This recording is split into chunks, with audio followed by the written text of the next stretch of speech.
देश में जब किसी भी महत्वपूर्ण विषय पर निर्णय आता है तो सोशल मीडिया में एक वर्ग सक्रिय हो जाता है। उसे लगता है कि अब इस फैसले के आने के बाद से देश के अन्य तमाम मुद्दों पर कोई फैसले नहीं आएंगे। हाल ही में सुप्रीम कोर्ट ने एक फैसला दिया जिसमें उसने कहा कि दिल्ली एनसीआर में जितने आवारा कुत्ते घूम रहे हैं उनको आश्रय स्थलों पर डाला जाए, जिसके बाद लोगों की सक्रियता बढ़ गई। लोगों ने कहा कि देश में रेपी केस नहीं कम हो रहे हैं, हत्याएं कम नहीं हो रही, सड़कों के गड्ढे नहीं भरे जा रहे हैं और सुप्रीम कोर्ट को आवारा कुत्तों की पड़ी हुई है।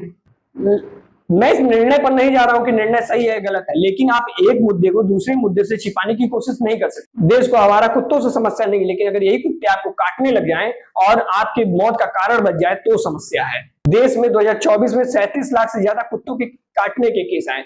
दिल्ली में हर दिन 2000 से ज्यादा कुत्तों के काटने के केस आ रहे हैं। ये मामला बड़ा हो उससे पहले ही सुप्रीम कोर्ट ने स्वतः संज्ञान लेते हुए इस मामले पर निर्णय सुना दिया। इसमें गलत क्या है? आखिर कुत्ते जो आवारा है वो नालियों के पानी पी रहे हैं, इधर उधर घूम रहे हैं, प्लास्टिक खा रहे हैं। उससे अच्छा है कि वो सरकार के निगरानी में रहेंगे, उनका वैक्सीनेशन होगा, उनका नसबंदी होगा और वो ज्यादा अच्छे से अपने आप को ग्रोथ कर पाएंगे, जिससे समाज भी खुश रहेगा और वो भी खुश रहेंगे। लोगों को लगता है कि केवल सुप्रीम कोर्ट उस पर काम करे, लेकिन उस दिन लोक जनहितकारी के कई मुद्दों पर सुप्रीम कोर्ट ने सुनवाई की। बृहस्पतिवार को एसआईआर पे भी सुनवाई हुई और कुत्तों के मामले पर भी। लेकिन कुत्तों का मामला देख करके ऐसा लगता है कि जैसे उसी पे केवल सुनवाई हुई, उतना उत्तेजना हो गई, लोग इंडिया गेट पर प्रदर्शन करने लगे।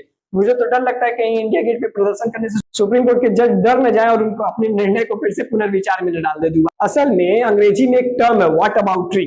व्हाट अबाउट ट्री का मतलब होता है आप दूसरे मुद्दे को छेड़कर पहले मुद्दे को मूल बात से दूर कर देना, और लोग वही कर रहे हैं। लोगों को लगता है कि कुत्तों का जीवन जरूरी है, जरूरी लग रहा है सुप्रीम कोर्ट को, लोगों का नहीं। लेकिन हर केस की अपनी प्रक्रिया होती है, हर केस को अलग अलग बेंच सुनता है, उसकी गंभीरता को देखता है। मनुष्य के मामले ज्यादा गंभीर होते हैं और उनको सॉल्व करने में कोर्ट को ज्यादा समय लगता है, इस वजह से उसके निर्णय थोड़े देर से आते हैं।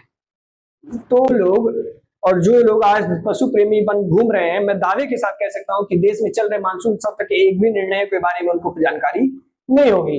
वो लोग सावन माह के खत्म होते ही पहले ही बकरे और मुर्गे के दुकानों पर कतारों में लग गए। दुकान खुला ही नहीं और उनकी कतारें लग गई थी उनको खाने के लिए। ये कहां से दोगलापन है? ये कैसे चलेगा? बॉलीवुड भी इस पे जाग गया और जॉन इब्राहिम ने सुप्रीम कोर्ट के मुख्य न्यायाधीश को चिट्ठी लिख के कुछ सुझाव भी सुझा दिए। पहले मंत्री रही और अब पशु प्रेमी बनी मेनका गांधी ने कहा कि इससे सरकार को 15,000 करोड़ का खर्चा आएगा। पेटा ने इस फैसले को अतार्किक बता दिया। लेकिन इस मुद्दे पर बहस कर रहे कि ये तमाम फैसले हैं, ये तमाम मुद्दे हैं जिसपे सुप्रीम कोर्ट की नजर नहीं जा रही। मैं उन्हें बता देना चाहता हूँ कि सभी केसों की अपनी अपनी प्रक्रिया होती है और सुप्रीम कोर्ट उस हिसाब से चल रहा है। आखिर देश को आज आजाद हुए 78 साल हो गए हैं, तो क्या देश में 78 साल से कई मुद्दे सॉल्व नहीं हुए? हर मुद्दा सॉल्व हुआ है, बस आपके सब्र की जरूरी है। आपको ऐसा नहीं लगना चाहिए कि सुप्रीम कोर्ट बाकी तमाम मुद्दों पर